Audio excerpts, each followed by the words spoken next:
test yourself before you go to a large gathering, before you go visit someone vulnerable. It is an important way of reducing spread of the virus. Very good evidence that use of rapid tests can reduce the amount of infections that's happening out there. So this is one of the tools we have, one of the capabilities we have. We opened that up on Monday to a third round. We've seen really impressive demand. As of about 20 minutes ago, when we got the latest set of numbers, this opened up on Monday. About almost 8.5 million households across the country have ordered that next round of tests. We have made 8 tests available per order. The reason is in the past we were able to do 4. We've expanded that because of the testing that we've been able to obtain. We know there are multi-generational households. We know that there are households with more than 4 people. And we want to make sure that we make as many tests as we can possibly make available. And so that's getting out there, and I think that's going to be an important part of how we keep infections down. On the issue of how do we make sure that infections don't turn into severe illness, when I came into this job about 5-6 weeks ago, again, under Jeff Zients' leadership, the administration, I think, had done an extraordinary job of obtaining and acquiring Paxlovid and other therapeutics. And yet, 6 weeks ago, despite acquiring all that, the Paxlovid had not started really getting out there. We put in a series of steps. We made it much more widely available by letting pharmacies order directly from the federal government. We expanded test to treat sites. There's going to be more on that coming in the days and weeks ahead. We did a big effort to connect with providers and simplify the ordering and prescription process, making sure they understood what drug-drug interactions really mattered, who was eligible. And then we talked more broadly to the media. All of us did. And what we have seen, I think, is a dramatic increase in the use of Paxlovid, about 4-fold increase just in the last month. And our latest estimates are that about 20,000 prescriptions of Paxlovid are being given out every single day. I think that is actually a really important reason why, despite this very substantial increase in infections, we have not seen a commensurate increase in deaths. We have seen hospitalizations rise, but again, not as much as one would have expected at this point, despite the fact that hospitalizations do lag. When you look at ICU care, the rate of ICU hospital admissions is much lower than what one would expect with infections. And then death numbers continue to be low. Obviously, we want to continue to drive that lower. But I really think that beyond the vaccinations and boosting, which are making a very big difference, I think Paxlovid is making a very big difference as well. Okay, just a little bit about Congress and where we are with Congress. As you may have heard, we've been spending a lot of time with our friends in Congress on making sure that we have the resources we need to continue to protect the American people.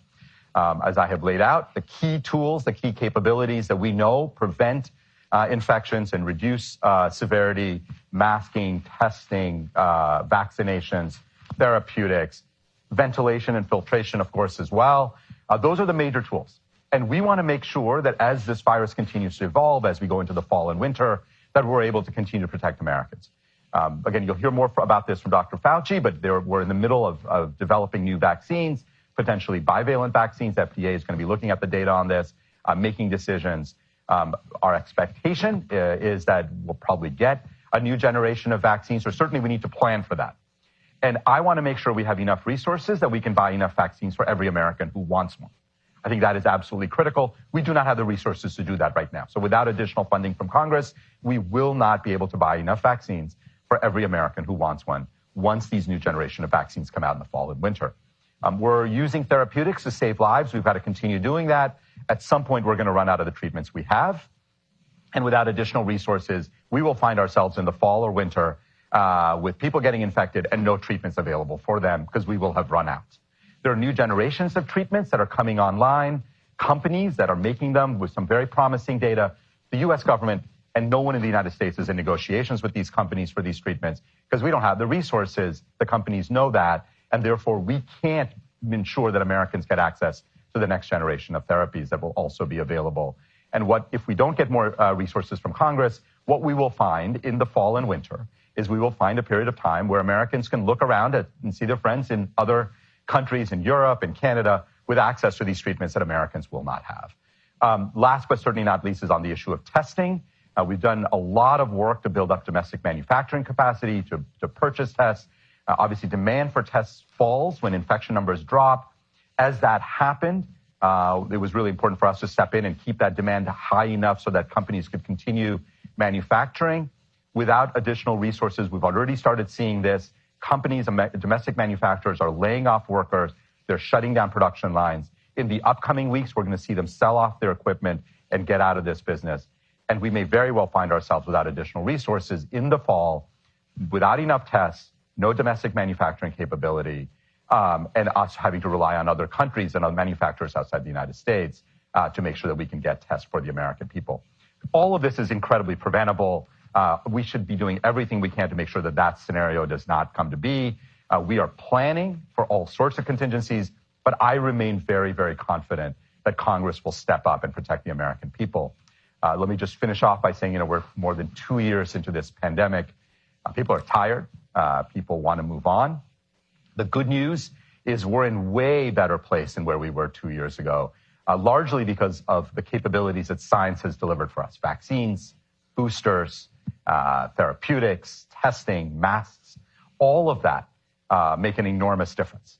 And we've got to keep using that as the virus evolves and as the virus continues to do what it's doing. We have always had, the administration has always had a strong partnership with Congress, and I'm hopeful that Congress will continue to play that critical role of providing the resources and leadership so we can continue protecting the American people. All right, I'm going to stop. I'm going to turn it over to Dr. Rochelle Walensky, our CDC Director, for her comments. Dr. Walensky, over to you. Thank you so much, Dr. John. Good morning, everyone. It's great to be back with all of you again. As always, I'm going to start again with the overview of the data. Over the past 5 weeks, we've seen a steady increase in COVID-19 cases, as Dr. John mentioned. While cases remain much lower than during the Omicron surge this past winter, the current 7-day daily average of cases is now at about 94,000 cases per day, which is an increase nationally about 26% over the previous week and a threefold increase over the last month. Similarly, hospital admissions are also increasing, but remain much lower than they were during the Omicron surge. The 7-day average of hospital admissions now is about 3,000 per day, and that's an increase of about 19% over the previous week. And while deaths do remain low, we are still seeing a tragic 7-day average of daily deaths at about 275 per day.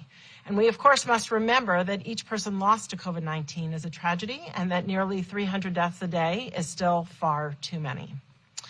Our vaccines, prevention measures, and treatment options are working to save lives.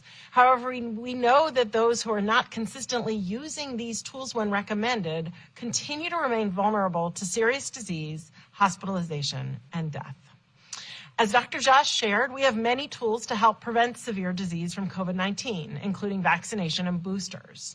Our vaccine effectiveness cohort studies have shown COVID-19 vaccines generally remain effective in preventing severe disease, including protecting against Omicron. However, we also know that protection from COVID-19 vaccines wanes or becomes less protective over time, especially in the Omicron era. This is one of the reasons vaccine boosters are so important. One of our concerns for those at risk is outlined on this slide, which shows time since the last vaccine dose for 2 different age groups of adults, those 50 to 64 and those 65 and older. The lighter blue bars indicate the percent of people whose last vaccine dose was part of their primary series. And the darker blue bars indicate the percent of people whose last vaccine dose was a booster dose. On the top graph, you can see among those 50 to 64, 62% have not received a COVID-19 vaccine in the last 6 months. And on the bottom graph, among those 65 and older, 57% have gone more than 6 months since their last vaccine dose.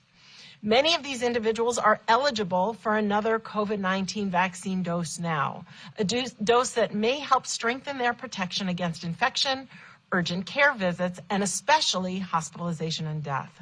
So whether it's your first booster or your second, if you haven't had a vaccine dose since the beginning of December 2021 and you're eligible, now is the time to get one. Let me close with a brief word on COVID-19 community levels. Our COVID-19 community levels framework looks at a set of metrics, including cases, but also hospitalizations and health system capacity. This framework was designed to be predictive, anticipating where we will see further increases in cases, in hospitalizations, and in deaths. And they're meant to inform communities, local leaders, and individuals on when and what prevention measures should be implemented in their local settings. Right now, as shown on this map, over 32% of Americans live in an area with a medium or high COVID-19 community level, counties shown in yellow or orange. Since the prior week, an additional 8% of the U.S. population is living in a county with a medium or high COVID-19 community level.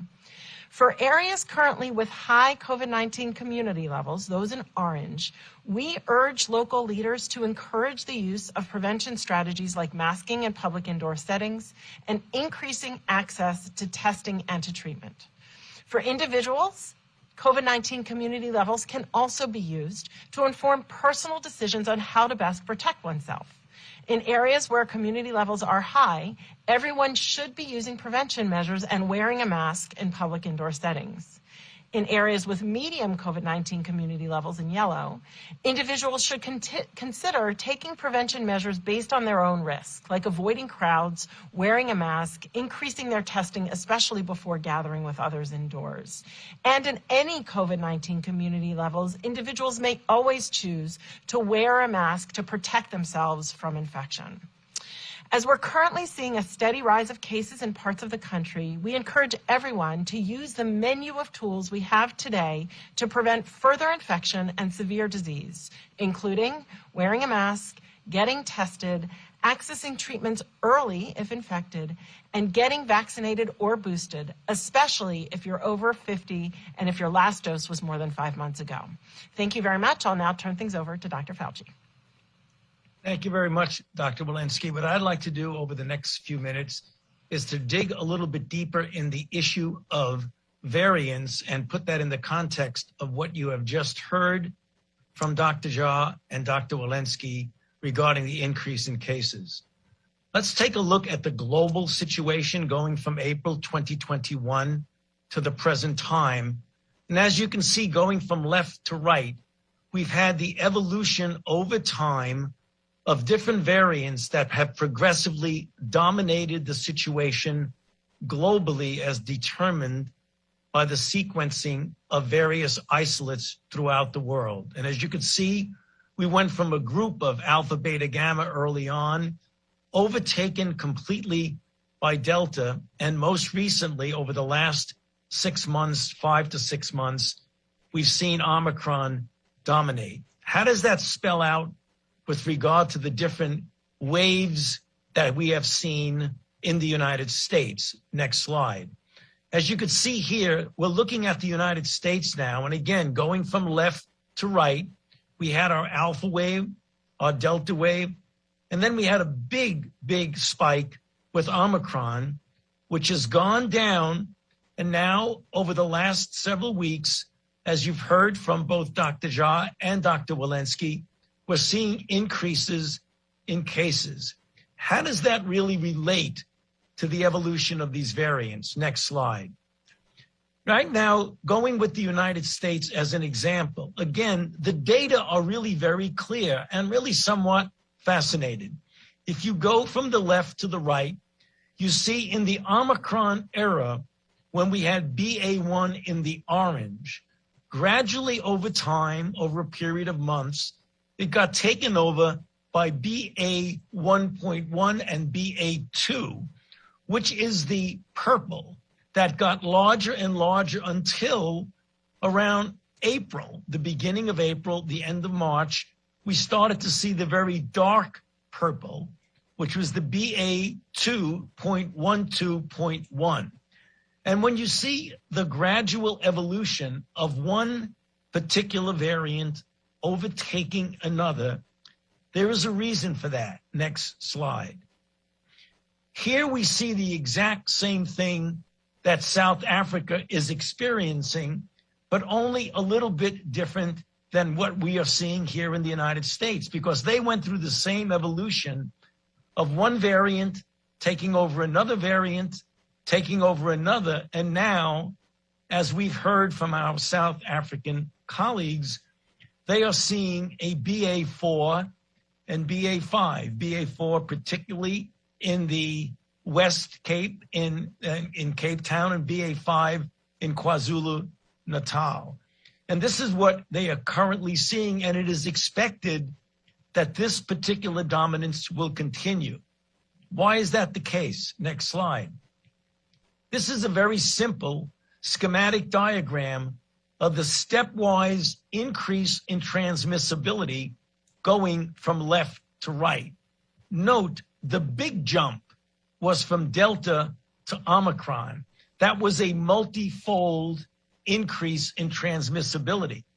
But within the Omicron sublineages, you see what I've actually showed you on prior slides of why one particular sublineage has taken over the next one and the next one.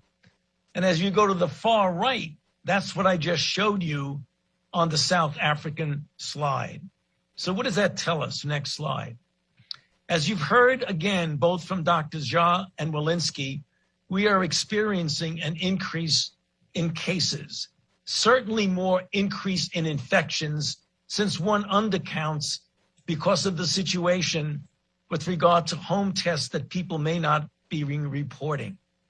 We're seeing that due to the following. One, the increased transmissibility that I just showed you on the stepwise ladder. We're seeing waning immunity to both protection and or vaccination, and I'll get to in a second what we can do about that.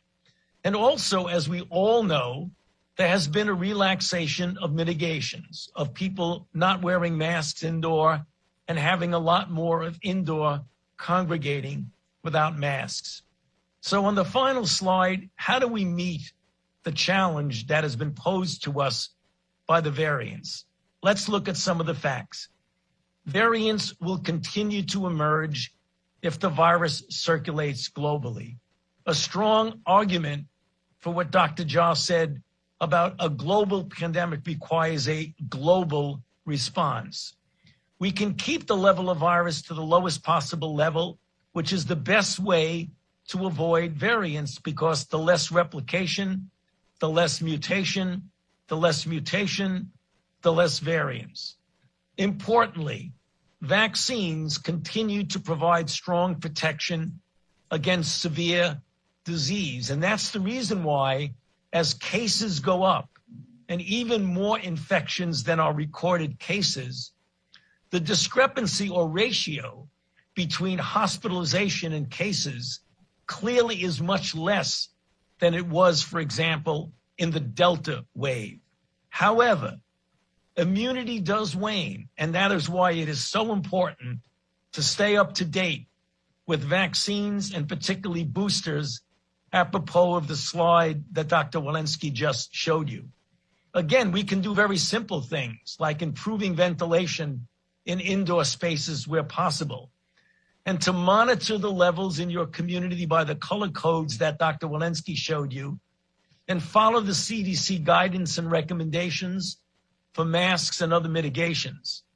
Now, again, as Dr. Jha had mentioned, treatments for COVID-19 are now widely available. If you test positive for COVID-19, talk to a healthcare provider as soon as possible about treatment options, including the test to treat. And finally, we do need more resources, as all of us have said over and over. The development of next generation vaccines and therapeutics is critical. And in order to do that, we need the resources that we've been asking for.